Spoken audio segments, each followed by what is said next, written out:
Bonjour, mon nom est Gilles Levasseur. Je suis professeur de gestion de droit à l'Université d'Ottawa. Aujourd'hui, le thème qu'on aimerait discuter, c'est la question de l'éthique et les aînés. Pourquoi ce sujet?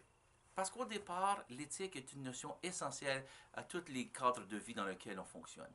Mais aussi, on a besoin d'être rappelé quelles sont les bonnes normes à suivre, l'éthique à respecter. Parce que souvent, les dossiers qu'on vit nous amènent à avoir des conflits, à avoir des moments difficiles, et d'être capable de pouvoir faire face à des changements rapides, mais en gardant en tête qu'il y a des normes qu'on ne doit jamais transgresser.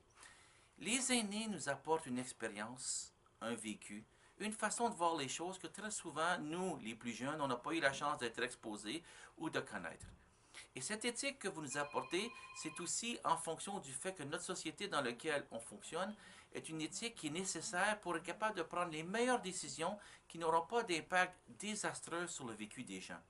Par conséquent, lorsqu'on parle d'éthique et d'aînés, on parle de cette capacité-là de pouvoir vivre une belle expérience professionnelle et sociale et aussi de pouvoir partager de bons comportements avec les gens qui vont nous suivre et nos collègues de travail.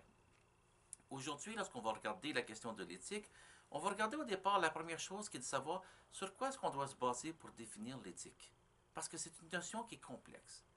Lorsqu'on regarde l'éthique, c'est une notion qui touche autant les valeurs humaines que les normes de société.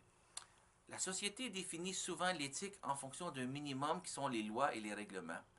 Mais à partir de cette norme de base, il faut aller à la prochaine étape qui est celle que nous, on a comme valeur humaine. C'est-à-dire nos conduites qu'on doit accepter d'avoir et surtout de ne pas faire. L'exemple classique de cela serait le fait, par exemple, de regarder toute la question de la politesse et la gentillesse.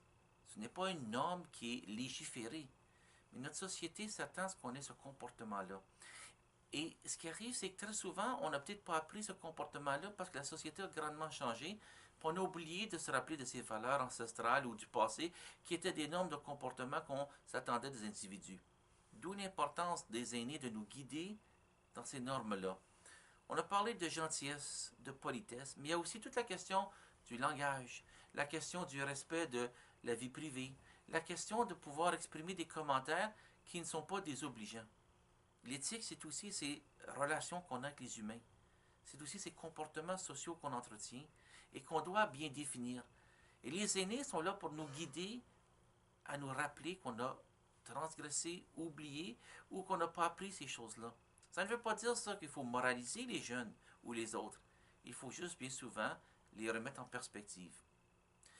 L'éthique, lorsqu'elle est légiférée, devient un code qui est absolu. C'est-à-dire que quand la loi, le règlement, le système oblige à cette norme, on ne doit pas la transgresser. Que ce soit par exemple les impôts, que ce soit par exemple l'excès de vitesse, que ce soit la consommation de drogue, que ce soit l'harcèlement au travail, tous ces comportements-là doivent être respectés. Mais comme souvent on n'a pas été exposé à ces situations, on a besoin souvent d'un mentor, de quelqu'un qui va venir nous guider et nous aider à prendre les bonnes décisions. Ça ne veut pas dire ça que l'aîné peut avoir une compétence dans tout, mais il a un vécu qui lui permet de transmettre des conseils, des avis et une façon de voir les choses pour qu'on puisse être capable de fonctionner comme société.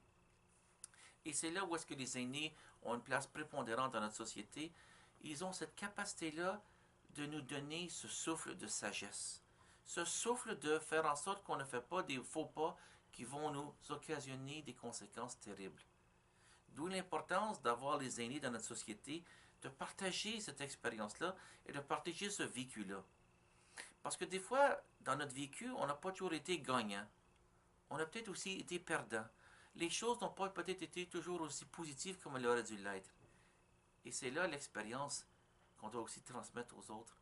Cette expérience de peut-être d'avoir perdu, mais qui par la connaissance et la sagesse se transforme en expérience positive pour les autres. Et les aînés nous apportent souvent ce vécu-là, de gens qui ont peut-être mal fait, mais qui viennent nous guider à bien faire les choses. Ceci étant dit, lorsqu'on va à la prochaine étape de l'éthique, comment est-ce qu'on communique cette éthique-là aux autres et aux jeunes? Comment est-ce qu'on la vit, cette éthique-là, dans notre quotidien? Au départ, le premier geste à poser, c'est par soi-même. Celui qui ose vouloir parler de l'éthique doit le respecter lui-même dans son quotidien. On ne peut pas moraliser les autres et demander la vertu aux autres si nous, on ne tient pas cette vertu-là à un niveau plus élevé que les attentes des autres. Donc, si je m'attends à ce qu'une vertu soit bien exprimée chez les autres, j'ai le devoir de m'assurer que moi, je l'ai toujours tenue en plus grande estime et au plus grand respect. Parce que l'estime et le respect sont des valeurs essentielles de l'éthique. Donc, je ne peux pas corriger l'autre si je ne suis pas capable de me corriger moi-même. Et c'est là aussi qu'à force de maintenir ce discours-là, on s'améliore. Et ce qui nous amène à la deuxième perspective, c'est celle d'être un modèle. Lorsqu'on présente notre vécu, notre comportement, nos gestes, et qu'on est le modèle de l'éthique, on est capable alors de pouvoir être cette image de la société. Ce modèle d'une société qui se veut un reflet de ce qui est positif, un reflet de ce qui est bon, de ce qui est agréable et de ce qui devrait se vivre. Par conséquent, de le vivre au quotidien, c'est de montrer aux autres comment faire les choses correctement. Mais il y a une troisième dynamique qu'on ne doit pas oublier, c'est des fois de corriger les gens qui, eux, n'ont peut-être pas eu la chance d'apprendre comment faire ces choses-là. Et cette correction-là, on doit aussi le faire de façon à ce qu'on puisse le communiquer aux autres et non pas la moraliser les autres. Ce que ça veut dire, ça, c'est de dire la prochaine fois, voici l'approche qu'on devrait prendre, ou juste pour te rappeler, autrefois, on faisait telle chose. De sorte que les gens se sont en train de se faire dire des choses qu'ils auraient dû faire, mais pas d'une façon où est-ce qu'ils sont tenus par une moralisation ou par une imposition d'un comportement, mais plutôt par une réflexion interne qui leur fait prendre conscience de leur manquement ou de leur absence de connaissance. Et enfin, le quatrième grand élément dans cette communication de l'éthique, c'est d'être capable d'échanger pour que les gens puissent eux autres mêmes incorporer cette valeur-là dans leur quotidien et d'exprimer par leur propre compréhension ce que veut dire ce changement. Et ce qu'on constate, c'est qu'il faut le répéter de 16 à 20 fois un changement pour qu'il devienne une norme établie dans notre système.